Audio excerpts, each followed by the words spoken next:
नमस्कार, मैं अमित कुमार और आप देख रहे हैं सिटी बिग न्यूज़। हिसार शहर के अंदर एक बहुत बड़ी आंधी क्रांतिमान पार्क से निकलकर जो है कमल गुप्ता जो मंत्री हैं हिसार के, उनके आवास का घेराव करने के लिए निकल रही है। और इनकी क्या डिमांड्स है, कौन कौन से संगठन इनके साथ जुड़े हुए हैं और क्यों इनको इस तरीके से घेराव करने की ज़रूरत पड़ी, आइए इन्हीं से जानते हैं। और कौन से संगठन आज इनका साथ दे रहे हैं, समर्थन दे रहे हैं, और इस घेराव के बाद क्या वहाँ पर कोई पड़ाव डाला जाएगा, क्या घेराव किया जाएगा, और हो सकता है कि हर बार की तरह पुलिस से इनका आमना सामना भी हो, तो क्या उस चीज़ के लिए भी ये तैयार हैं। तो आइए इनसे जानने की कोशिश करते हैं कि आज इनको क्या ज़रूरत पड़ी यहाँ पर इकट्ठा होने की और क्यों आज कमल गुप्ता जी के घेराव करने के लिए यहाँ से लोग जाने वाले हैं। मैं कॉमरेड सुरेश कुमार CITU का जिला का अध्यक्ष हूँ हिसार का।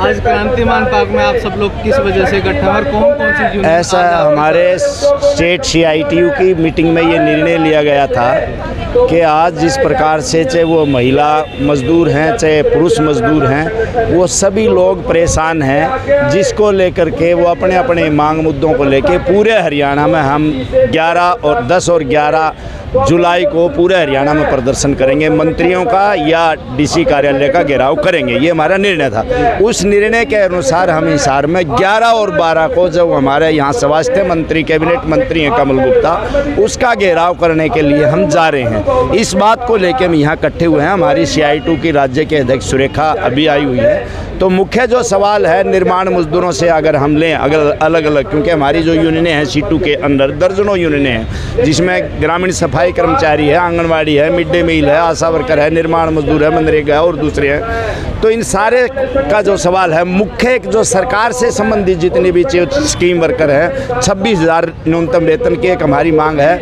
और 8 घंटे की ड्यूटी का हमारा मांग है। उनकी रिटायरमेंट में उनकी पेंशन की एक सवाल है, उनके स्वास्थ्य का एक सवाल है। तो ये मुख्य सवाल उन सरकारी महकमों में जो स्कीम वर्कर हैं उनके लिए है। दूसरा हमारे जो निर्माण के जो मजदूर हैं उसके लिए जो चाहे वो वर्कशीट पास करने का सवाल है, उनका रजिस्ट्रेशन करने का सवाल है। हिसार के ज़िला के अंदर अगर हम देखेंगे तो हमें लगता है कि शायद ये 1.5 लाख से ज़्यादा मजदूर है निर्माण का, लेकिन रजिस्ट्रेशन बहुत कम लोगों का। जिसका रजिस्ट्रेशन हो भी रहा है उसको जो छात्रवृत्ति बच्चों को मिलनी चाहिए या उसकी लड़की की शादी पे कन्यादान जो मिलना चाहिए वो समय से नहीं मिल पा रहा है, उसके बार बार उसको रिजेक्ट कर रही है, जिसको वो सुविधाएँ दिलवाने के लिए आज हमारा ये प्रदर्शन है। इसी प्रकार से हमारा ग्रामीण सफाई कर्मचारी है, वो इस बात के लिए आया हुआ है कि 26,000 न्यूनतम वेतन की तो मांग है ही है, उनको पंचायत के हवाले करना चाहते हैं और कोई जगह भी नहीं है। जब सफाई करते हैं गांव में तो वो कूड़ा डालने के लिए जगह उनको पंचायत उपलब्ध नहीं करा रही, सरकार उपलब्ध नहीं करा रही। किसी के अगर दूसरी साइड में डालने के लिए जाते हैं तो पड़ोसी जो है गाँव का आसपास का किसी के गेट के सामने कूड़ा डाल रहे हैं तो उसके साथ झगड़ा होने की संभावना है। पंचायत की जगह या कोई ऐसी जगह निश्चित नहीं है, औजार की भी नहीं है उनके। तो ऐसे सवाल हैं जिसको लेके हमारा ये प्रदर्शन है। मैडम, प्रदर्शन तो आप लोग पहले भी करते हैं, आज तक क्या कभी कोई हल निकला? हल निकालना पड़ता है, मजबूर करते हैं हम सरकारों को कि वो हल निकालें। और ये हमने अलग अलग आंदोलनों में देखा है। हमने ये देखा कि 120 दिन तक आंगनबाड़ी वर्कर्स और हेल्पर्स की हड़ताल चली और आखिरकार सरकार को बातचीत करनी पड़ी और कुछ मांगे माननी पड़ी। ऐसे ही आशा वर्कर्स का आपने देखा होगा 73 दिन तक आंदोलन चला, 46 दिन तक सरकार ने क्या अधिकारियों तक ने बातचीत नहीं की, लेकिन हमने अपना आंदोलन जारी रखा। आखिरकार सरकार को वार्ता की टेबल पे आना पड़ा और हमारे साथ उन्होंने एक समझौता किया। ऐसे ही मिड डे मील वर्कर्स का भी जो आंदोलन हुआ उसमें भी सरकार को वार्ता में आना पड़ा, बातचीत करनी पड़ी। अभी सफाई कर्मचारियों का हमने देखा एक लंबा आंदोलन था, 51 दिन की हड़ताल चली। 51 दिन की हड़ताल के बाद मंत्रियों को आना पड़ा बातचीत की टेबल पे और हमारे कुछ समझौते हुए। आज सवाल ये है कि सरकार टेबल पे बैठ के जो समझौते करती है उन समझौतों को लागू नहीं करती है। तो पहला मुद्दा तो ये है कि वो तमाम जो समझौते हैं वो लागू किए जाएं। और दूसरा मुद्दा हमारा ये है कि जो लगातार हमारी पेंडिंग पड़ी हैं, जो हमारी मांग और मुद्दे, उनको हल की तरफ सरकार बढ़े, उनको हल करने का वो सोचे। और यदि वो ऐसा नहीं करते हैं तो ये जो मजदूर वर्ग के साथ दगाबाजी कर रही है सरकार, इसका सबक उनको आने वाले विधानसभा चुनाव में मिलेगा। इन्होंने लोकसभा चुनाव में भी कहा था कि 400 पार, लेकिन जैसा व्यवहार इन्होंने जनता के साथ किया था, जनता ने भी बता दिया उनको कि इतना 400 पार इस तरह से आसान नहीं है। 400 पार तो दूर की बात है, उनको 272 जो एक साधारण बहुमत था वो साधारण बहुमत भी हासिल नहीं हुआ, वो 200 पार पे रुक गई। तो इसी तरह से अब की बार ये 40 पार थे पिछले बार 2019 में, तो ये 40 तो क्या ये 20 पार भी नहीं कर पाएंगे विधानसभा चुनाव में मजदूरों के साथ इस तरह का व्यवहार करके। तो हम सरकार से अपील करते हैं कि जो हमारे बहुत ही जेन्युइन जायज़ मांग और मुद्दे हैं उन मांग मुद्दों का समाधान किया जाए, और जिन मांग मुद्दों को टेबल पे बैठ के जिनकी सहमति हो चुकी है, जिनके चिट्ठियां जारी हो चुकी हैं, उन मांग मुद्दों को हमारी उन सहमतियों को तुरंत लागू किया जाए, ये हमारी मांग है। और इसी मांग को लेके अभी हम यहाँ पे सभा कर रहे हैं। इसके बाद हम जो कैबिनेट मिनिस्टर हैं कमल गुप्ता उनके आवास पे जाएंगे, वहाँ हम धरना लगाएंगे। मनोज जी, लंबे धरने चलते हैं, लास्ट में टेबल पे बातचीत भी होती है, फैसले लिए जाते हैं सिर्फ पेपर पर, उनको इम्प्लीमेंट नहीं किया जाता, फिर बाद में आप लोग आरोप लगाते हैं वादा खिलाफी का। कब तक चलेगा ये सही बात है। पूरे हरियाणा में पिछले 5 वर्ष से यही हो रहा है। मजदूरों के अलग अलग स्कीम वर्करों के आंदोलन हुए हैं और उनके राज्य कमेटी के नेगोशिएशन हुई है टेबल पर, और उस नेगोशिएशन में सहमति कर लेते हैं, फिर उसको लागू नहीं करते नीचे धरातल के ऊपर, और वो उसी का विरोध आज ये तमाम वर्कर लेके आए हैं। और आज ये इस बात को बताने भी आए हैं मुख्य तौर पर, हरियाणा में अभी 3 महीने बाद चुनाव है, अगर हमारी बातों का समाधान नहीं निकला तो फिर आने वाले 3 महीना बाद जो सत्ता में बैठी है बीजेपी पार्टी, उसका समाधान हम सब मिलके करेंगे। क्यों जो लोग अब इतने लंबे संघर्षों के बाद सुन नहीं रहे हैं, मांग जायज़ है। अब मिड डे मील क्या मांग रही है, वो पूरे 12 महीने का वेतन मांग रही है। 10 महीने का वेतन दे रहे हैं, 2 महीने इनका वेतन काट रहे हैं। उसी स्कूल में टीचर हैं, सब हैं, वो 12 महीने का वेतन ले रही है। ये मिड डे मील ज़्यादातर हिस्से में विडो महिलाएं हैं और इनका वेतन 6-6 महीने में मिलता है। तो जिसका घर मिड डे मील के वेतन से चलेगा वो कैसे घर गुजारा चलाएगी।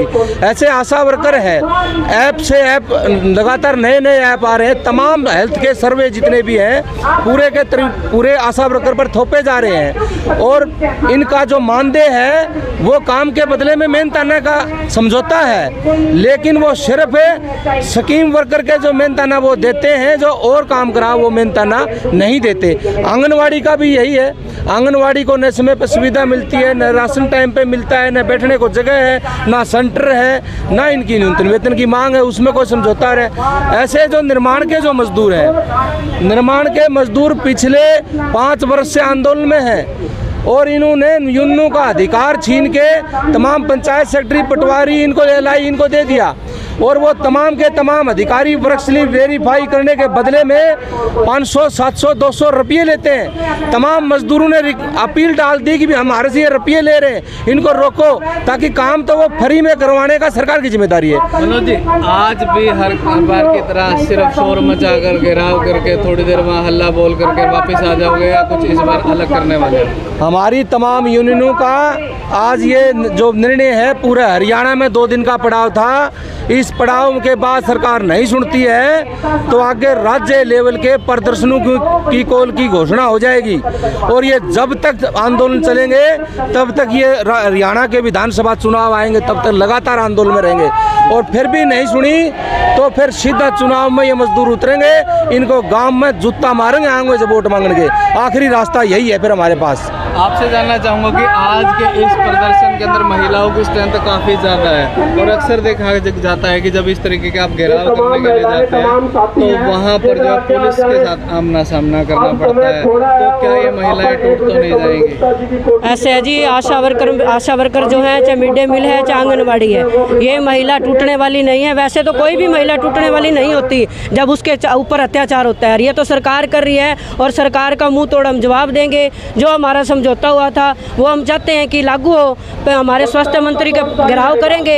अगर आज उन्होंने मान ली तो ठीक है, नहीं तो फिर 19 तारीख को पूरे हरियाणा की आशा वर्कर यहाँ घेराव करेगी। कमल गुप्ता। साफ तौर पर आपने सुना कि पहले भी जो सरकार है कई तरीके की नीतियां लेकर आई, लेकिन उसके बाद उन्हें बैकफुट पर जाना पड़ा। अगर बात करें 3 कृषि कानूनों की, तो एक समय के बाद सरकार को वो कृषि कानून जो है वापस लेने पड़े। उसके बाद सरकार परिवार पहचान पत्र लेकर आई और उसके बाद मानने को तैयार नहीं थी कि इसके अंदर खामियां है। लेकिन अब जब लोकसभा लोकसभा चुनावों के नतीजे हैं, उसके बाद लगातार भारतीय जनता पार्टी के द्वारा समाधान शिविर लगाकर उन परिवार पहचान पत्र की कमियों को भी ठीक किया जा रहा है। और बहुत सारे ऐसे तबका था जिनकी बुढ़ापा पेंशन नहीं बन रही थी, न जाने कितने महीनों से वो लोग चक्कर काट रहे थे, लेकिन लोकसभा चुनावों के बाद कहीं ना कहीं सीख लेकर समाधान शिविरों के अंदर जब ऐसा कोई प्रार्थी जाता है तो विद इन 24 आवर यानी 24 घंटे के अंदर